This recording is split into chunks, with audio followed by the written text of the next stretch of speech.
નમસ્કાર વિદ્યાર્થી મિત્રો, હું જીબી પટેલ સર ઓનલાઈન એજ્યુકેશનમાં આપ સર્વ વિદ્યાર્થીઓનું સંકલ્પ ઇન્ટરનેશનલ સ્કૂલ નિકોલ તરફથી હાર્દિક સ્વાગત કરું છું. આજે આપણે 12th commerce Gujarati medium part 1ની અંદર જે ચેપ્ટર નંબર 7 છે ભાગીદારી પેઢીનું વિસર્જન, એના રિવિઝન અંગેની ચર્ચા કરીશું. તો રિવિઝનની અંદર તમને અગાઉ અમુક મુદ્દાઓની ચર્ચા મેં તમને કરી આપી છે. આજે આપણે એવા મુદ્દાની ચર્ચા કરીશું જેમાં તમને અમુક ગણતરી કરી અને શરૂઆતનું પાકું સરવૈયું બનાવવાનું પૂછે છે. કેવું પાકું સરવૈયું? શરૂનું.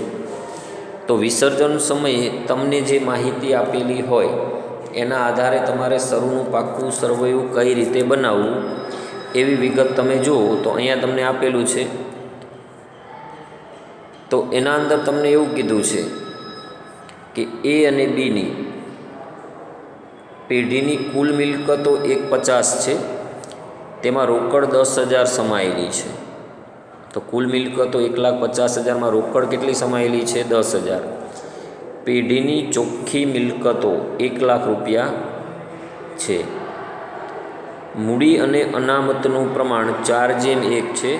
બીની મૂડી કરતાં એની મૂડી 20,000 વધુ છે. માલ મિલકત નિકાલ ખાતાની ખોટ 20,000 થયેલ છે. પેઢીનું વિસર્જન કર્યું. શરૂનું પાકું સરવૈયું બનાવી એ અને બીની શરૂઆતની શું શોધો? મૂડી શોધો. તો વિસર્જન સમયે આપણે એ અને બીની મૂડી શોધવાની છે શરૂનું પાકું સરવૈયું બનાવીને. તો અહીંયા મિત્રો તમે જોઈ શકો છો કે પેઢીની કુલ મિલકતો આપણને 1,50,000 કહી છે. તો કુલ મિલકતોનો મતલબ થાય મિલકત લેણા બાજુનો સરવાળો. તો મિલકત લેણા સાઈડનો તમે સરવાળો જોશો તો આપણે કેટલો મૂકી દીધો? 1,50,000. તો એટલી જ રકમ મૂડી દેવા બાજુ હોય. હવે આપણે સરવાળો તો મૂકી દીધો. હવે આપણને કુલ મિલકતોમાં રોકડ 10,000 સમાયેલી છે એવું આપણને અહીંયા આપ્યું છે. તો રોકડ એ પણ એક મિલકત છે, એટલે એ રોકડ આપણે મિલકત લેણા બાજુ 10,000 લખી. તો આપણે કુલ સરવાળો 150 કરેલો હતો. કુલ મિલકતમાંથી તમે 10,000 રોકડ બાદ કરી દો તો અન્ય મિલકતો કેટલી હોય? 1,40,000. તો એ અન્ય મિલકતમાં બિનચાલુ મિલકતો આવી ગઈ અને ચાલુ મિલકતોનો પણ શું થઈ ગયો? સમાવેશ. હવે તમને એવું કહ્યું છે કે પેઢીની ચોખ્ખી મિલકતો 1,00,000 છે. ચોખ્ખી મિલકતનો મતલબ થાય કે ભાગીદારોની પેઢીમાં મૂડી અને અનામતમાંથી જે રકમ ભાગ મળે એ બંને રકમ તમે ભેગી કરો એ ચોખ્ખી મિલકત કહેવાય. બરાબર. ચોખ્ખી મિલકતનું બીજું નામ હતું રોકાયેલી મૂડી. રોકાયેલી મૂડીનું સૂત્ર હતું કુલ મિલકત માઇનસ કુલ દેવા. તમને આવું પાઘડીવાળા ચેપ્ટરમાં તમે ભણી ગયા છો. તો અહીંયા તમે સમજૂતી રૂપે જોઈ શકો છો કે પેઢીમાં અન્ય મિલકતો આપણે શોધી કે 1,50,000માંથી રોકડ 10,000 બાદ કરી તો અન્ય મિલકતો આપણને 1,40,000 મળી. હવે આપણે ચોખ્ખી મિલકતોનું સૂત્ર આવું બનાવી શકાય, કુલ મિલકતો માઇનસ કુલ દેવા. કારણ કે ચોખ્ખી મિલકતનું બીજું નામ છે રોકાયેલી મૂડી. તો ચોખ્ખી મિલકતો માટે આપણને આપેલી છે 1,00,000 બરાબર કુલ મિલકતો છે 150 માઇનસ કુલ દેવા આપણે શોધવાના છે. હવે આ કુલ દેવાને તમે આ બાજુ લઈ જાઓ એટલે પ્લસ થઈ જશે. આ 1,00,000ને પેલી બાજુ લઈ જાઓ એટલે માઇનસ થઈ જશે.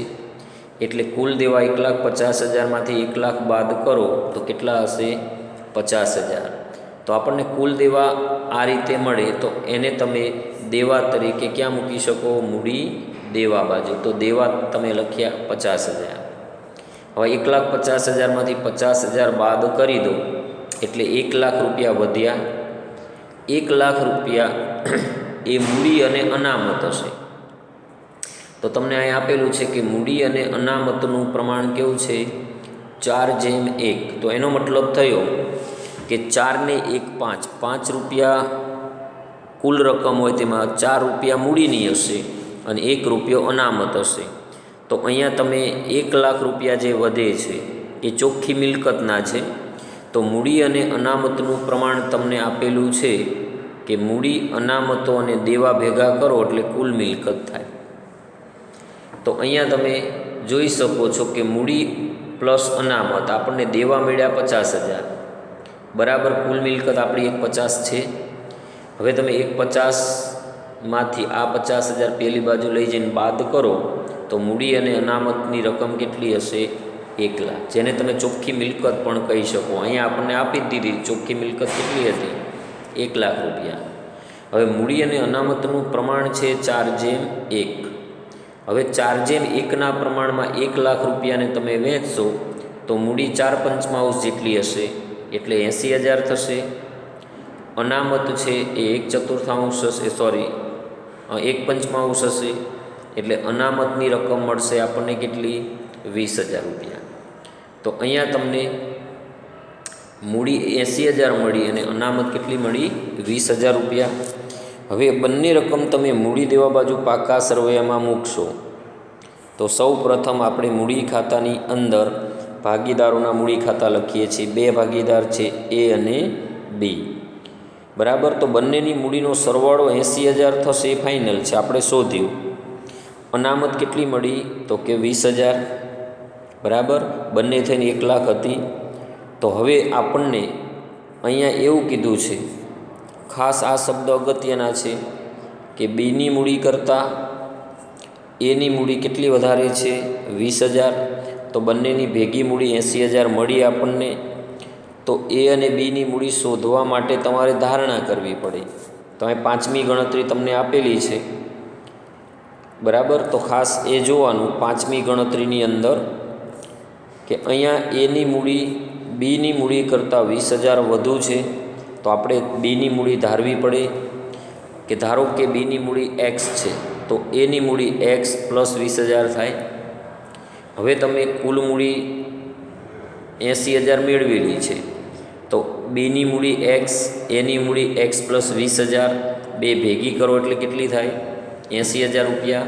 તો હવે આ સમીકરણને આપણે સોલ્વ કરીએ તો એક્સ પ્લસ એક્સ એટલે 2x થાય, બરાબર. હવે આ 20,000ને આ બાજુ લઈ જાઓ તો 80,000માંથી બાદ થઈ જાય તો 2x બરાબર 60,000 મળશે. માટે x બરાબર, હવે આ બેને 60,000 નીચે છેદમાં જતા રહેશે, આ બાજુ ગુણાકારમાં છે એટલે x બરાબર કેટલા મળ્યા? 30,000. તો આપણે બીની મૂડી તરીકે શું ધારેલું છે? x. તો બીની મૂડી તરીકે તમે પાકા સરવૈયામાં કેટલા મૂકી શકશો? 30,000 રૂપિયા. તો હવે તમે પાકા સરવૈયાની અંદર અહીંયા બીની મૂડી તરીકે 30,000 લખી દો. કુલ મૂડી 80,000 છે, એમાંથી 30,000 બાદ કરો તો એની મૂડી આપણને કેટલી મળે? 50,000. તો આપણને સ્પષ્ટ કીધું હતું કે બીની મૂડી કરતાં એની મૂડી કેટલી વધારે છે? 20,000. તો બીની મૂડી જો 30,000 હોય તો 20,000 વધુ એટલે એની મૂડી કેટલી હોય? 50,000. તો 50,000 રૂપિયા એની મૂડી હશે. તો અહીંયા આપણને સ્પષ્ટ માહિતી આપેલી છે. હવે એની મૂડી શોધવી હોય તો એક્સ પ્લસ 20,000, તો બીની મૂડી તરીકે 30,000 મળ્યા, એમાં 20,000 ઉમેરો એટલે એની મૂડી આપણને કેટલી મળે છે? 50,000. તો આ રીતે તમારે કમ્પલસરી ગણતરી કરી અને સરવનું શું બનાવવાનું હતું? પાકું સરવૈયું. તો અહીંયા તમારું પાકું સરવૈયું હવે કમ્પ્લીટ થઈ ગયું. પણ જેટલું તમે ઇઝી માનો છો એટલું ઇઝી ઘણી વખત આ શરૂ ક્યાંથી કરવું ને એ ઘણા વિદ્યાર્થીઓને ખબર જ નથી હોતી. એટલે અહીંયા જે માહિતીઓ આપેલી છે એની શાંતિપૂર્વક ગણતરીને તપાસો. એ ગણતરીને ચેક કર્યા પછી પાકા સરવૈયામાં એનું મૂલ્ય લખતા જાઓ. મૂલ્ય લખ્યા પછી તમારું પાકું સરવૈયું શરૂઆતનું મળશે, એના અંદર જે જવાબ આપણી પાસે માગેલા છે કે એ અને બીની મૂડી શોધો, તો એની મૂડી આપણને મળશે 50,000 અને બીની મૂડી કેટલી મળે છે? 30,000. તો આ રીતે તમે આવા દાખલાઓ પૂછાય ત્યારે ધ્યાનથી એની ગણતરી જુઓ. તો ગણતરી તમે જોતાં પાકા સરવૈયામાં કિંમતો મૂકતા જશો તો તમારું શરૂઆતનું આખું શું તૈયાર થઈ જશે? પાકું સરવૈયું. તો ખાસ ઘણી વખત 3 માર્ક્સમાં આવો દાખલો પણ તમને પૂછી શકે, બરાબર. તો વિસર્જનની અંદર મોટાભાગના જે આમનોંધ અને દાખલાઓ રૂપે જે માહિતીઓ પૂછાય એની માહિતીઓ આજે આ લેક્ચરમાં પૂર્ણ થઈ. હવે જે તમને થિયરિકલ માહિતી પૂછાશે એની નેક્સ્ટ લેક્ચરની અંદર આપણે ચર્ચા કરીશું. ત્યાં સુધી આટલી બાબતોનો ખાસ અભ્યાસ કરજો. Okay, by.